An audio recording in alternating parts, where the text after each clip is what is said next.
આ સજા તારે હોતન ભોગવવાની છે. દુર્યોધન ભાગીદાર બનશે નહીં. હા, કોઈ આપણા પાપના ભાગીદાર બહેનો ભાઈઓ બનતા નથી, યાદ રાખજો. આવો ઉપદેશ આપ્યો છતાં એને કાંઈ અસર થઈ નહીં. કોને? ધૃતરાષ્ટ્રને. અમુક લોકોને બહેનો ભાઈઓ અસર થતી નથી, એ કહી દો. ન થાય. ઓલી કહેવત નથી, પાડા ઉપર પાણી રેડો હેઠું જ ઢોળાય. ભે હવે ભાગવત કરી એનો કાંઈ અર્થ નહીં. પણ આપણા જગતમાં તો પાડાય પીર થઈ ગયા. હતાદરમાં શામજી બાપુનો પાડો હતો, એ પીર થઈ ગયો. સંતો ભાગે ભેગો રહી રહી. બોલો, ઘણા માણસો સંતો ભેગા રહ્યા છે, પણ એ તો અવળીના થયેલા.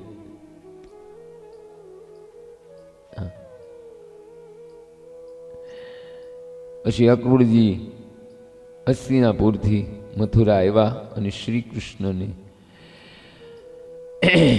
બનેલી સગળી માહિતી આપે અને ભગવાન કહે ધૃતરાષ્ટ્રને માર પડશે ને ત્યારે એની અકલ ઠેકાણે આવશે.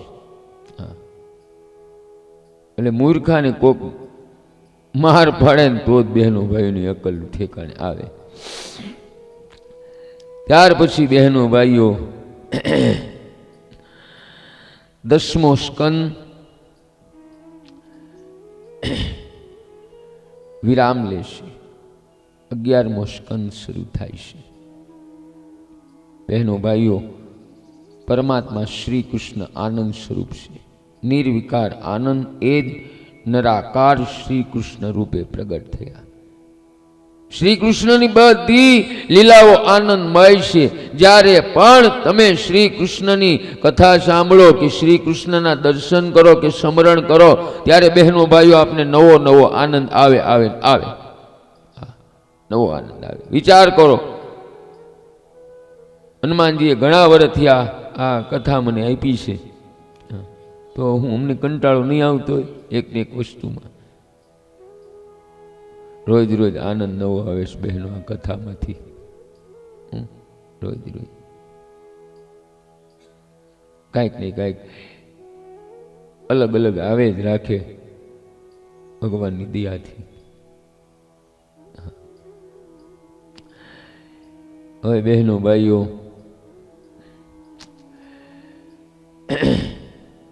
જરાસંધની કથા આવે છે. કંસનો વધ થયો એટલે જરાસંધની દીકરીઓ બે એના બાપના ઘરે આવી. કંસની 2 રાણીઓ હતી. કેટલી? 2. આવો બેયના નામે કહો ને એના ભાવે કહો. એકનું નામ અસ્તિ અને બીજીનું નામ પ્રાપ્તિ. અસ્તિનો અર્થ શું થાય? કે બેંકમાં એટલા રૂપિયા જમા છે, એટલા જમા છે. પ્રાપ્તિનો કે આ વર્ષે થોડુંક મોડું વરસ છે એટલે આપણે ખર્ચા કરવામાં બહુ ધ્યાન રાખવાની જરૂર છે. આ વર્ષે આટલું જ આવવાનું છે, એટલે આને પ્રાપ્તિ કહેવામાં આવે. હવે કંસ કેને કહેવામાં આવે? નીતિ કે અનીતિ કાંઈ જાણતો નથી, બસ ગમે ત્યાંથી રૂપિયો કેમ કાઢવો એટલે કંસ કહેવામાં આવે. એને કંસ કહેવામાં આવે.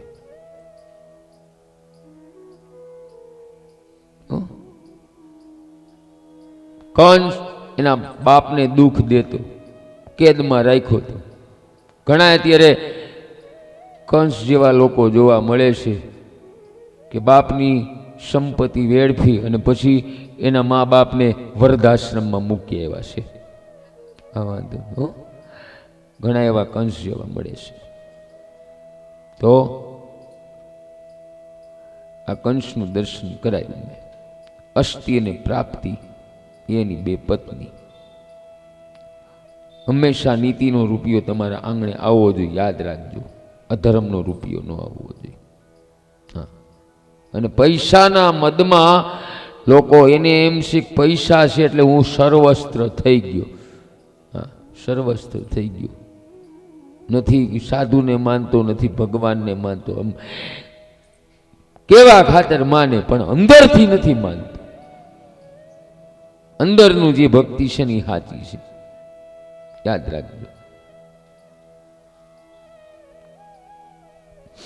આપણે હવે 5 મિનિટનો વિરામ દઈ પછી